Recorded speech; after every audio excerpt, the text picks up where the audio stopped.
आता कृषीविषयक महत्त्वाच्या बातम्यांचा झटपट आढावा घेऊयात बळीराजा टॉप 10 मधून। बंगालच्या उपसागरामध्ये मिचॉंग चक्रीवादळ तयार झालेलं आहे आणि त्याची वाटचाल वायव्य दिशेने सुरू आहे। हवामान विभागाने दिलेल्या माहितीनुसार मिचॉंग चक्रीवादळ आपल्या सोबत मोठ्या प्रमाणावरती बाष्प घेऊन येतंय आणि याचा परिणाम म्हणून पुढील 3 दिवस मराठवाड्यातील लातूर, नांदेड, हिंगोलीसह विदर्भात हलक्या ते मध्यम स्वरूपाचा पाऊस होण्याचा अंदाज आहे। तुरळक ठिकाणी मेघगर्जनेसह जोरदार पाऊस देखील पडेल अशी शक्यता हवामान विभागाने वर्तवली। वाशिमच्या मालेगाव तालुक्यातील ग्रामदुधाळा येथील शेतकऱ्यांवर दुबार पेरणीचं संकट ओढावलेलं आहे। अवकाळी पावसाचा हरभरा पिकाला फटका बसतोय। रब्बीतील हरभरा पिकाला जमिनीमध्ये अति ओलावा झाल्यामुळे आणि सोबतच 2 दिवसांच्या अवकाळी पावसामुळे मर ह्या बुरशीजन्य रोगाला सुरुवात झाली आहे। संपूर्ण शेत काळं व्हायला सुरुवात झाली आहे। रत्नागिरी जिल्ह्यातील आंबा बागांना ढगाळ वातावरण आणि हलक्या पावसाचा फटका बसतोय। एकूण बागायतींपैकी 15% झाडांवरती मोहर येण्याची स्थिती आहे आणि सध्या बागायतदारांना थंडीची प्रतीक्षा आहे। यंदा पावसानं लवकरच विश्रांती घेतलेली होती, त्यामुळे मुळांना ताण बसलेला आहे। डिसेंबरच्या अखेरीस किंवा जानेवारीच्या पहिल्या आठवड्यामध्ये मोहर येण्याची शक्यता आहे। वाशिम जिल्ह्यामध्ये गेल्या 3 दिवसांपूर्वी अवकाळी पावसानं पिकांचं मोठं नुकसान केलेलं आहे आणि यामुळे शेतकरी आधीच हताश असताना आता कृषी उत्पन्न बाजार समितीमध्ये तूर आणि सोयाबीनची दर देखील ह्या ठिकाणी घसरलेत। निसर्गासह बाजार व्यवस्थेचाही फटका बसत असल्यानं शेतकऱ्यांसमोर आता मोठं आर्थिक संकट ओढावलेलं आहे। जिल्ह्यातील बाजार समित्यांमध्ये तुरीचे कमाल दर 10,000च्या खाली तर सोयाबीनचे कमाल दर 5,000च्या खाली घसरलेले होते। सरतं वर्ष शेतकऱ्यांसाठी अतिशय वाईट ठरत असल्याचं चित्र सध्या जिल्ह्यामध्ये पाहायला मिळत आहे। महाबळेश्वर तालुक्यातील लाखवड गावामध्ये आधुनिक तंत्रज्ञानानं स्ट्रॉबेरीच्या जवळपास 100 एकरवरती लागवड केली गेली आहे आणि ही सामूहिक शेती येथील शेतकऱ्यांना शेतमालातून हक्काचे पैसे मिळवून देत आहे। महाबळेश्वर तालुक्यातील कोयना विभागामध्ये दरे गावामध्ये महाराष्ट्र राज्याचे मुख्यमंत्री एकनाथ शिंदे गावाकडे आल्यावरती शेतीमध्ये काम करत असतात। आपल्या विभागातील शहरातून गावाकडे वळलं पाहिजे आणि याकरता कायमस्वरूपी मार्गदर्शन करत असताना प्रत्येक प्रकारची शेती करायला हवी असं सांगत असताना विभागामध्ये सर्वच ठिकाणी स्ट्रॉबेरी कशी होईल याकरता आता शेतकऱ्यांनी प्रयत्न सुरू केले आहेत।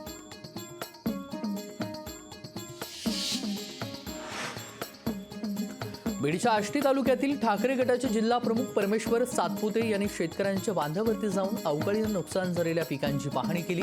मागील आठवड्यामध्ये बावी गावामध्ये अवकाळीनं शेतकरी बद्रीनाथ गुल्लार यांच्या कांदा पिकांचं मोठं नुकसान झालं, परंतु अजूनही याचा पंचनामा झालेला नाही। दरम्यान नुकसान झालेल्या पिकांचे पंचनामे करण्याची मागणी आता शेतकऱ्यांनी केलेली आहे। बीड जिल्ह्यामध्ये मागील 4 दिवसांपासून अवकाळी पावसामुळे रब्बी पिकांना जीवनदान मिळालेलं आहे। पावसाळ्यामध्ये समाधानकारक पाऊस न झाल्यानं धरणे कोरडी पडलेली होती। उन्हाची तीव्रता वाढत असल्यानं टँकर सुरू करण्याची परिस्थिती निर्माण झालेली होती, परंतु अवकाळी पावसानं पिकांना आधार दिलाय, शिवाय पाणी संकट टळलेलं आहे। वाशिम जिल्ह्यामध्ये झालेल्या अवकाळी पावसामुळे खरीपातील तूर आणि कापूस तर रब्बीतील गहू आणि हरभरा पिकांचं नुकसान झालंय।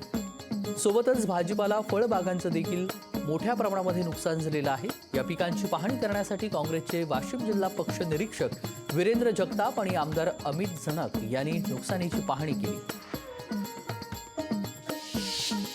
धाराशिव जिल्ह्यातील रब्बी हंगामातील 3 लाख हेक्टरवरील पिकं आतापर्यंत विमा संरक्षित करण्यात आली। रब्बी हंगामातील पीक विम्याची 15 डिसेंबर ही अखेरची तारीख आहे, मात्र 1 रुपयामध्ये पीक विमा मिळत असल्यानं शेतकरी गर्दी करू लागलेले आहेत। यंदा मागच्या वर्षापेक्षा अधिक क्षेत्र विमा संरक्षित होईल असा अंदाज शेतकऱ्यांनी वर्तवलाय। पीक विमा पोर्टलच्या तांत्रिक अडचणींमुळे धाराशिव जिल्ह्यातील ज्वारी उत्पादक शेतकरी पीक विमा विना राहिलेला आहे। ज्वारीचं पीक विमा भरण्याची अंतिम मुदत 30 नोव्हेंबर होती, मात्र पीक विमा भरण्याचं पोर्टल व्यवस्थित चालत नसल्यानं अनेक शेतकऱ्यांना पीक विमा भरता आलेला नाहीये। एकीकडे अवकाळी पाऊस वादळी वाऱ्यानं थैमान घालून रब्बी पिकांची नासाडी केलेली आहे, तर दुसरीकडे मात्र पीक विमा शेतकऱ्यांना मिळत नाहीये।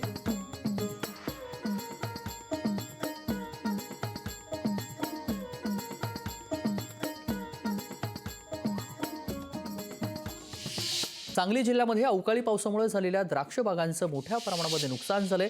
राजू शेट्टी यांनी या द्राक्ष बागांची पाहणी केली.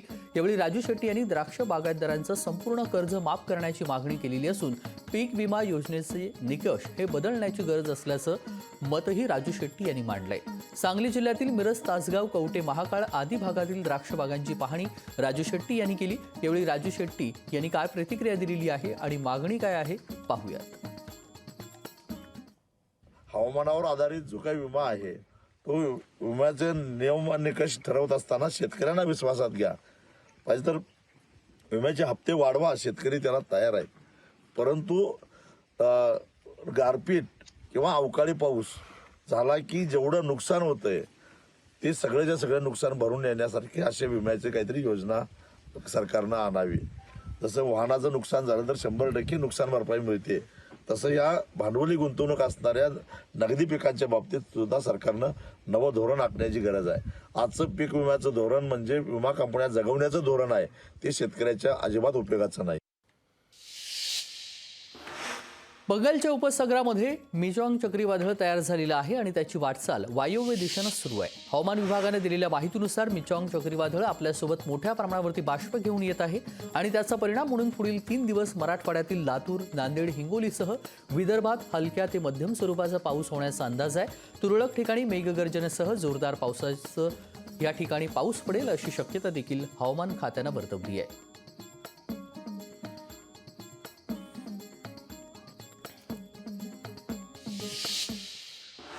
बीड जिल्ह्यामध्ये मागील 4 दिवसापासून अवकाळी पावसामुळे रब्बी पिकांना जीवनदान मिळालेलं आहे. पावसाळ्यामध्ये समाधानकारक पाऊस न झाल्यानं धरणं कोरडी पडलेली आहेत. उन्हाची तीव्रता वाढत असल्यानं टँकर सुरू करण्याची परिस्थिती या ठिकाणी निर्माण झाली आहे. परंतु अवकाळी पावसानं पिकांना आधार दिलेला आहे. शिवाय पाणी संकट हे तूर्त टळलेलं आहे.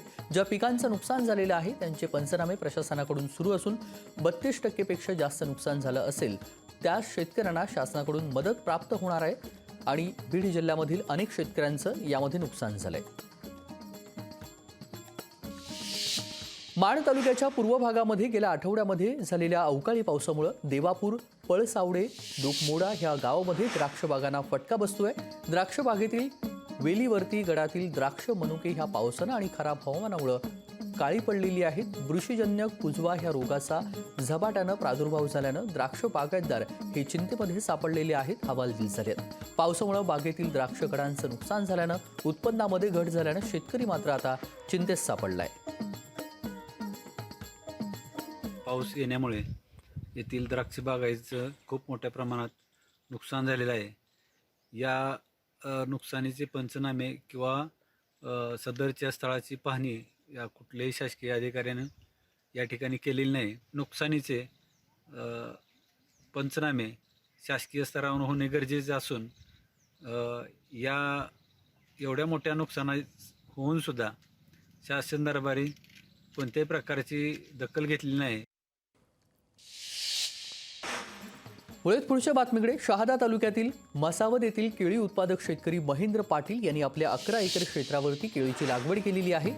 केळीचे घड तयार झाल्यानंतर घडांचं पोषण करण्यासाठी त्यांनी औषधांची फवारणी केली आहे आणि याच औषधाच्या फवारणीमुळे 2च दिवसामध्ये केळी पिवळ्या पडलेल्या आहेत. त्यामुळे 70 ते 75 लाखांचं नुकसान झाल्याची माहिती त्यांनी दिली. कंपनीची चूक आणि औषधांच्या साईड इफेक्टमुळे पाटील यांना मोठा आर्थिक फटका बसलाय आणि त्यामुळे कृषी विभागानं संबंधित नुकसानीचा पंचनामा करून संबंधित कंपनीवरती कारवाई करावी अशी मागणी पाटील यांनी केली. कंपनीने मला बंचच्या पोषणसाठी औषधीचे रिकमेंड केलं. त्यांनी सांगितलं की हे स्प्रे मारलं असता तुमच्या स्प्रेची बंचची वाढ चांगलं, पोषण चांगलं होणार असं. मी 24 नोव्हेंबर तारखेला मी औषधी घेतली. त्याने माझ्याजवळ होती, त्यांनी अगोदर दिलेली ती औषधी घेऊन मी स्प्रे केली. तर 26 तारखेला शेतावर आल्यानंतर ही पोझिशन झाली की एकदम वाढून गेली. केळीची लेंथ एकदम वाढली आणि पिवळसरपणा जास्त येऊन गेला, त्याच्यामुळे नुकसान झालं. इंदापुरामध्ये दूध दर वाढीसाठी शिवधर्म फाउंडेशनकडून अनोखा मोर्चा काढण्यात आला. सहन नाही होत आता माझ्या शेतकऱ्यांची पळवणूक, शेतकऱ्यांना न्याय द्या, माझ्या दुधाला भाव द्या असं फलक घेऊन या ठिकाणी मोर्चा काढण्यात आलेला आहे. तहसील कार्यालयावरती शेतकऱ्यांनी हा मोर्चा काढला. शासनानं निर्धारित केलेल्या दरापेक्षा कमी दर न देण्याची मागणी करत महापुरुषांच्या पुतळ्यांना दुग्धाभिषेक घालून आंदोलन करण्यात आलं.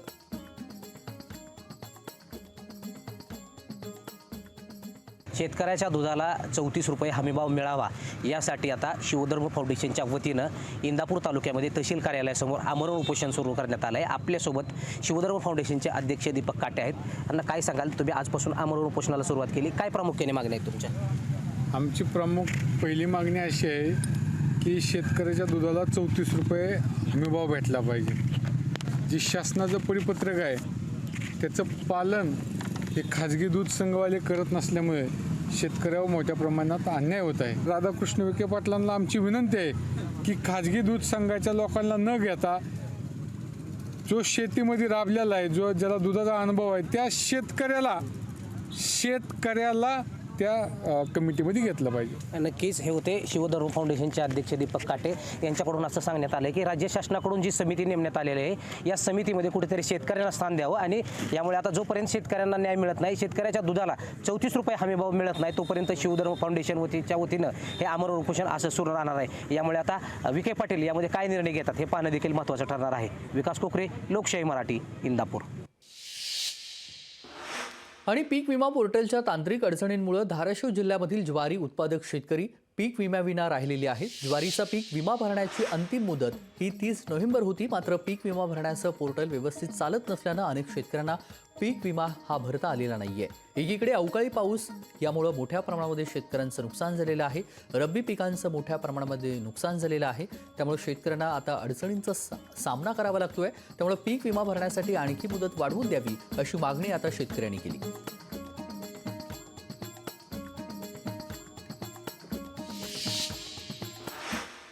रत्नागिरी जिल्ह्यातील आंबा बागांना ढगाळ वातावरण आणि हलक्या पावसाचा फटका बसतोय. एकूण बागायतींपैकी 15% झाडांवरती मोहर येण्याची स्थिती आहे. मात्र सध्या बागायतदारांना थंडीची प्रतीक्षा आहे. यंदा पावसानं लवकरच विश्रांती घेतलेली होती आणि त्यामुळं मुळांना ताण बसलेला होता.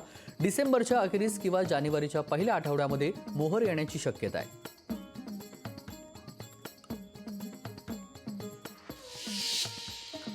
महाबळेश्वर तालुक्यातील लाखवड गावामध्ये आधुनिक तंत्रज्ञानानं स्ट्रॉबेरीच्या जवळपास 100 एकरवरती लागवड केली गेली आहे आणि ही सामूहिक शेती येथील शेतकऱ्यांना शेतीमालातून हक्काचे पैसे मिळवून देत होती. महाबळेश्वर तालुक्यातील कोयना विभागामध्ये दरेगावमध्ये महाराष्ट्र राज्याचे मुख्यमंत्री एकनाथ शिंदे हे देखील अनेक वेळा आपल्याला ह्या ठिकाणी शेती करतानाच पाहायला मिळतात. दरम्यान याकरता कायमस्वरूपी एक मार्गदर्शन करावं अशी मागणी देखील आता शेतकऱ्यांनी केलेली आहे.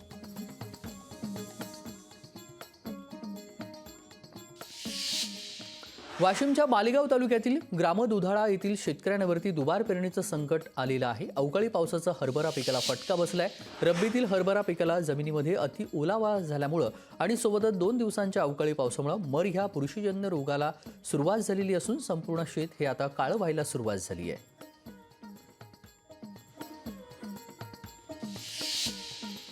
हिंगोली जिल्ह्यामध्ये झालेल्या अवकाळी पावसामुळे तूर पिकावर अळीचा प्रादुर्भाव पाहायला मिळतोय. शेतकरी मोठ्या चिंतेमध्ये सापडलेला आहे. अवकाळी पावसामुळे तुरीची झाडं आडवी झालेली आहेत.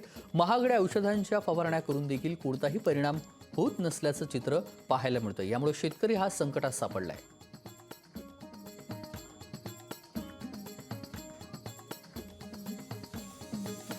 या ठिकाणी आम्ही या तुरीवर 3 फवारण्या अशा महागड्या औषधाच्या केलेल्या आहेत, तरी सुद्धा कीड रोगाचं संपूर्ण नियंत्रण झालं नाही. त्यामुळे या तूर पिकामुळे शेतकरी आर्थिक अडचणीत सापडलाय. तरी या शासनाने शेतकऱ्यांना जे अळीचं जे अनुदान आहे शेतकऱ्यांना देण्यात यावे ही अशी मी विनंती करतो.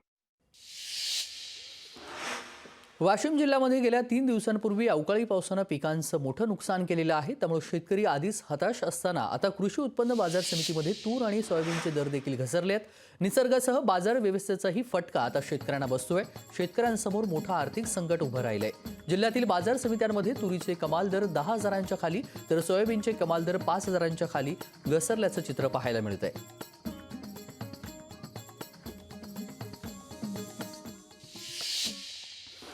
आणि सध्या हवामानामध्ये बदल होत असल्याचं पाहायला मिळतंय. बेमोसमी पावसामुळे शेतामध्ये अतोनात नुकसान झालेलं आहे. शेतकऱ्यांच्या तोंडचा घास हिरावला जातोय.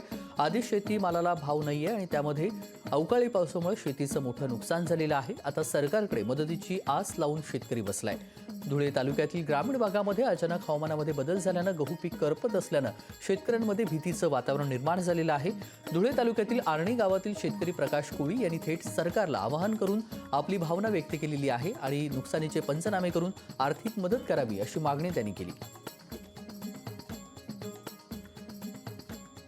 आणि पावसामुळे आज शेतकरीवर इतकी बिकट परिस्थिती झालेली आहे. सावकाराकडून उसने वासने पैसे घेऊन गहू कांदा रब्बी पीक पेरलं की पावसाळ्यात तर काही 2 पैसे मिळालेच नाहीत. कापसाला भाव नाही,